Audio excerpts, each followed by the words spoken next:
como vai ser o desenvolvimento, né, das estruturas desse embriãozinho? Quais os tecidos? Então vamos estudar um pouquinho da forma, né, da morfos dos vegetais, baseados numa angiosperma, certo? Então, desenvolvimento e tecidos vegetais. Eu gosto muito de apresentar um mapa mental para falar sobre morfologia vegetal. O embrião tem meristemas primários. O que é um meristema?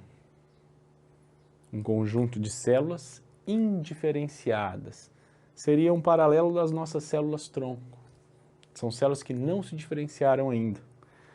Parede celular delgada, células menores, vacúolo pequeno, tá?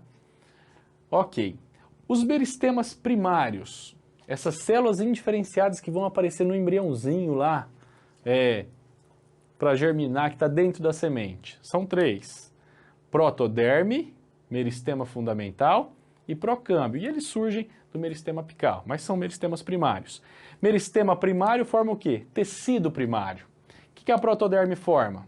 A epiderme, o tecido de revestimento. O que o meristema fundamental forma? 3 tipos de tecidos que a gente fala que são tecidos de preenchimento, de maneira geral. Colênquima, parênquima e esclerênquima.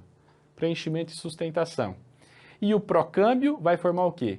Xilema e floema primários. São tecidos de condução de seiva. Ok, então um embriãozinho tem isso. Uma angiosperma sem crescimento secundário tem isso. Mas os vegetais também têm um crescimento secundário, né? As dicotiledôneas ou eudicotiledôneas têm um crescimento secundário. E aí vai se formar os chamados meristema secundário, tá? E olha que loucura isso não acontece em animais. Como surge o meristema secundário?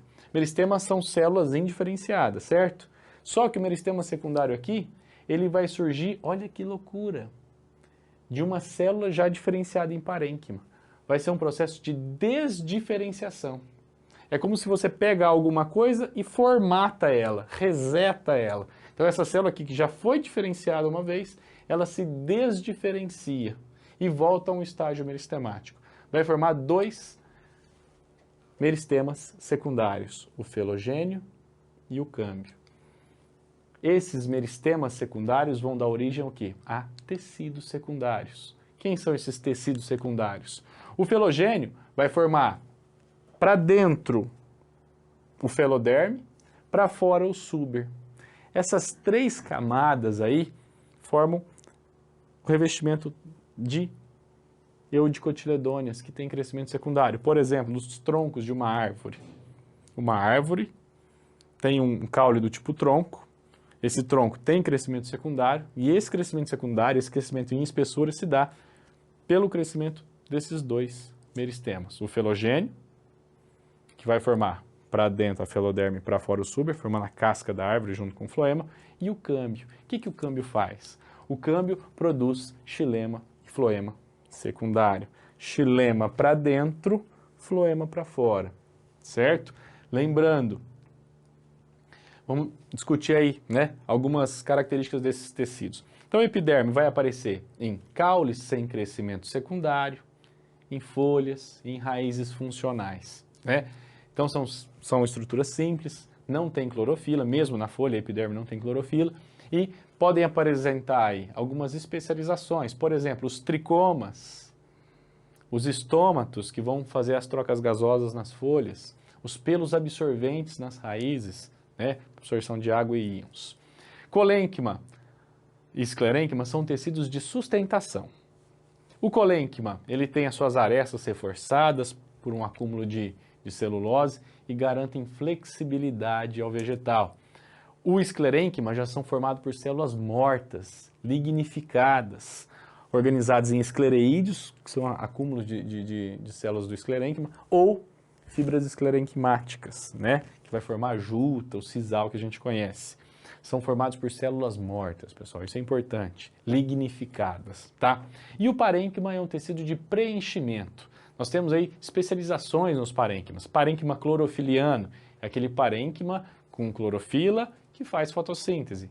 Parênquima aquífero, aquele parênquima que a gente encontra nas suculentas, essas plantinhas que estão na moda agora para cultivo, se você apertar ela sai água.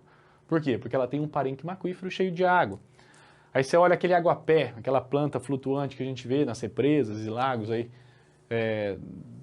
do país inteiro. Eles têm um parênquima aerífero ou aerênquima. São estruturas que diminuem a densidade do vegetal para essas plantas flutuarem na água, ou até mesmo as submersas, para elas se manterem o quê? Eretas, sem precisar investir em tecidos mais caros de sustentação. Você coloca ar no seu tecido, naturalmente, ele diminui a densidade, então ele vai crescer aí para cima, em direção à luz, para fazer a fotossíntese, sem precisar ficar gastando muita estrutura, simplesmente controlando a partir da quantidade de ar dentro desse tecido, certo? Xilema e floema, tanto o primário como o secundário, o xilema, pessoal, ele é formado por células mortas também, tá? São células ocas, especializadas na condução. E essas células são mortas por conta da lignificação. Elas vão sendo lignificadas, elas não têm núcleo, elas são ocas, como eu disse. Com o tempo, esse xilema mais antigo, ele vai parando de funcionar e vai formar nos caules do tipo tronco que a gente chama de cerne. É tão lignificado que já não mais conduz seiva, né? Então vai ter o xilema mais recente, que é o xilema funcional, que a gente chama de alburno, também formado por células mortas, porque são ocas, certo? E com o tempo esse alburno vai se tornando parte do cerne. Ah, mas essa árvore vai morrer? Não, porque está havendo a ação do câmbio formando novas faixas, novos conjuntos aí de xilema funcional, que a gente chama de alburno, no caule do tipo tronco, certo? Por isso que existe aquela datação de árvores, né, a partir desses anéis que vão sendo formados. O xilema, tem o xilema estival e o xilema primaveril. O primaveril, ele é produzido em períodos mais quentes, né, primavera e verão, períodos com mais disponibilidade de água. Então, nós temos aí uma faixa mais clara quando a gente olha naqueles anéis, por conta do espaçamento e da menor quantidade de fibras de celulose. O estival é aquele xilema produzido no outono ou no inverno.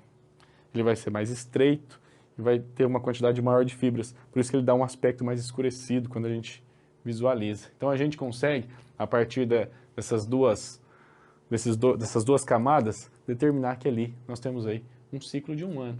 Então, a partir do número desses anéis, a gente consegue determinar a idade dessas árvores, certo?